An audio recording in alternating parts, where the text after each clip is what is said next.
நாளைய தமிழகமே எங்கள் தலைவரே, உங்கள் பிறந்த நாளில் வாழ்த்தி வணங்குகிறோம்.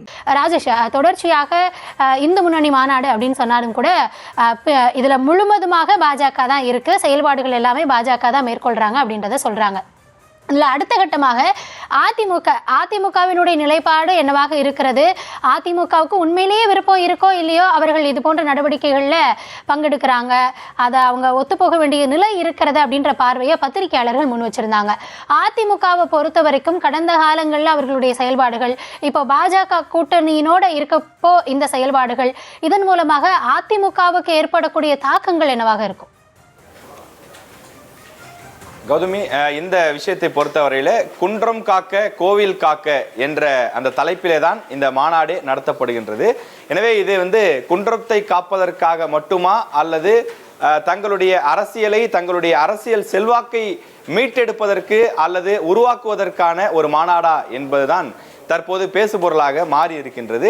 இந்த விவகாரத்தில் நம்ம திமுக என்ன சொல்றாங்கன்னு பார்த்தோம், பாஜக என்ன நினைக்கிறாங்கன்னு பார்த்தோம், நாம் தமிழர் கட்சி என்ன சொல்ல வராங்க அப்படிங்கிறதையும் பார்த்தோம். பல்வேறு அரசியல் கட்சிகளுடைய கருத்து என்னவா இருக்கு, பார்வை என்னவா இருக்கு அப்படிங்கிறத பார்த்தோம். அதே நேரத்தில் தமிழ்நாட்டின் முக்கிய எதிர்கட்சியாக தமிழ்நாட்டை 6 முறை ஆட்சி செய்த அதிமுகவினுடைய பார்வை என்னவாக இருக்கிறது, அவர்களுடைய நிலைப்பாடு என்ன, இந்த மாநாடு பற்றி அவர்கள் என்ன சிந்திக்கிறார்கள் என்று நாம் பார்க்கும்போது, விசாரிக்கும் போது அந்த கட்சியினுடைய பொதுச் செயலாளர் இபிஎஸ் அவர்களே இந்த மாநாட்டிற்கு வாழ்த்து தெரிவித்திருக்கிறார்கள். அவர் வாழ்த்து தெரிவித்திருக்கின்றார். அவருக்கு இந்த மாநாட்டில் கலந்து கொள்ள அழைப்பு விடுக்கப்பட்டிருக்கிறது. ஆனால் அவர் இந்த மாநாட்டில் பங்கேற்கவில்லை என்ற ஒரு தகவலும் கிடைக்கப்பெறுகின்றது. அதாவது நேரடியாக சென்று இந்த மாநாட்டில் பங்கேற்றால் அது பல்வேறு சர்ச்சைகளுக்கு வழிவகுக்கும் என்று சொல்லப்படுகின்றது. அதன் காரணமாக அவர் நேரடியாக செல்லவில்லை என்ற ஒரு பார்வையும் முன்வைக்கப்படுகின்றது.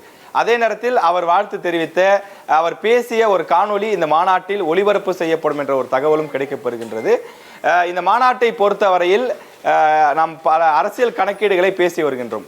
பொதுவாக தென் மாவட்டத்தில் இந்த மாநாடு நடத்தப்படுவதற்கான காரணம் என்ன என்று நாம் பேசும்போது, அங்க இருக்கக்கூடிய ஒரு பெரும்பான்மை சமுதாயமாக முக்குளத்தோர் சமுதாயம் இருக்கின்றது.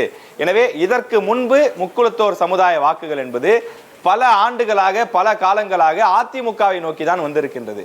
நீங்கள் எம்ஜிஆர் அவர்களுடைய ஆட்சி காலம் தொட்டு 2016 வரையிலே வழிநடக்க அந்த வரலாற்றை எடுத்து பார்க்கும்போது, ஓரிரு தேர்தல்களை தவிர்த்து மற்ற பெரும்பாலான தேர்தல்களில் நாம் குறிப்பிடக்கூடிய தென் மாவட்டங்கள் மதுரை தொட்டு கன்னியாகுமரி வரை இருக்கக்கூடிய 57 சட்டமன்ற தொகுதிகளில் பெரும்பான்மை தொகுதிகள் அதிமுக வசம்தான் இருந்திருக்கின்றது.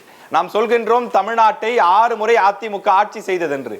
அப்படி அதிமுக தமிழ்நாட்டில் ஆட்சி அமைப்பதற்கு ஒரு முக்கிய காரணமாக தென் மாவட்டங்கள் இருந்திருக்கிறது. அங்க இருக்கக்கூடிய பெரும்பான்மை சமுதாய வாக்குகள் இருந்திருக்கின்றது. எனவே அந்த வாக்குகளை குறிவைத்துதான் தற்போது திமுக மதுரையிலே பொதுக்குழு நடத்துகின்றார்கள். குறிப்பாக பாஜக அங்கு இந்த ஆன்மீக மாநாட்டை நடத்துகிறார்கள் என்ற பார்வையும் முன்வைக்கப்படுகின்றது. இன்னும் சற்று பின்னோக்கி நாம் சிந்திக்க வேண்டுமானால், வட மாவட்டங்கள் எப்போதும் திமுகவிற்கு ஒத்துழைப்பு தரக்கூடிய, சப்போர்ட் செய்யக்கூடிய மாவட்டங்களாக இருந்திருக்கின்றது. தென் மாவட்டங்கள் அதிக அளவில் அதிமுகவிற்கு ஒத்துழைப்பு தரக்கூடிய மாவட்டங்களாக இருந்திருக்கிறது. எனவேதான் அங்க இருக்கக்கூடிய பெரும்பான்மை சமூக முக்குளத்தோர் வாக்குகளை குறிவைத்துதான் பாஜகவினுடைய மாநில தலைவரே நியமனம் செய்யப்பட்டிருக்கிறார் என்ற பார்வையும் வெளிப்படையாக பொதுவெளிகளில் எழுதப்படுகின்றது, முன்வைக்கப்படுகின்றது. எப்போதெல்லாம் பாஜகவில் மாநில தலைவர்கள் நியமிக்கப்படுகிறார்களோ அவர்கள் சார்ந்திருக்கக்கூடிய சமுதாயத்தை சார்ந்தும் இங்கு பல அரசியல் கணக்கீடுகள் சொல்லப்படும். அது தமிழிசை சவுந்தரராஜன் அவர்களாக இருந்தாலும், அதன் பிறகு வந்த எல் முருகன் அவர்களாக இருந்தாலும், அதன் பிறகு வந்த அண்ணாமலை தொட்டு தற்போது நியமனம் செய்யப்பட்டிருக்கக்கூடிய நயினார் நாகேந்திரன் வரை அவர்கள் சார்ந்திருக்கக்கூடிய சமுதாயம், அந்த சமுதாயத்தின் மத்தியில் பாஜக வளர்ச்சி பெறுவதற்கு, தங்களுடைய அரசியல் செல்வாக்கை வளர்த்துக் கொள்வதற்காகத்தான் அந்த சமுதாயத்திலிருந்து ஒரு தலைவரை நியமனம் செய்திருக்கிறார்கள் என்று குறிப்பிடுவார்கள். எனவே அப்படி தென் மாவட்டங்களை நோக்கி தற்போது பாஜக பயணிப்பதாக சொல்லப்படுகின்றது.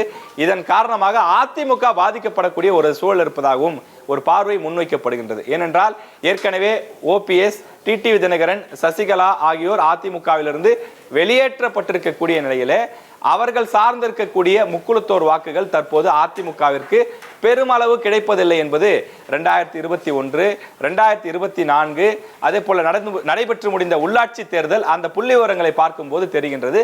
தொடர்ச்சியாக பல பேட்டிகளிலும் அவர்கள் குறிப்பிடுவது, எங்கள் சமுதாய தலைவர்கள் இல்லாத காரணத்தினால் நாங்கள் முன்பு போல ஆதரிப்பது சற்று குறைத்து கொண்டிருக்கிறோம் என்றும் அவர்கள் குறிப்பிடுகிறார்கள். எனவே இந்த நேரத்தில் அந்த வாக்குகளை, முக்குளத்தோர் சமுதாய வாக்குகளை பாஜக குறிவைக்கிறதா என்ற ஒரு கேள்வியும் எழுகின்றது.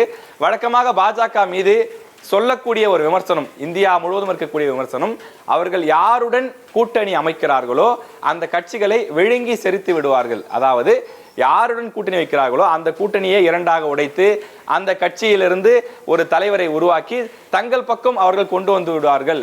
இதற்கு உதாரணமாக மத்திய பிரதேசம் தொடங்கி அவர்கள் பல மாநிலத்தை உதாரணமாக காட்டுகின்றார்கள். அப்படி தமிழ்நாட்டில் அதிமுக சிதறுண்டு விடக்கூடாது, தங்களுக்கான வாக்குகளை பாஜகவிற்கு விட்டு கொடுத்து விடக்கூடாது, அதற்கான முயற்சியிலே தான் பாஜக ஈடுபட்டு கொண்டிருக்கிறது.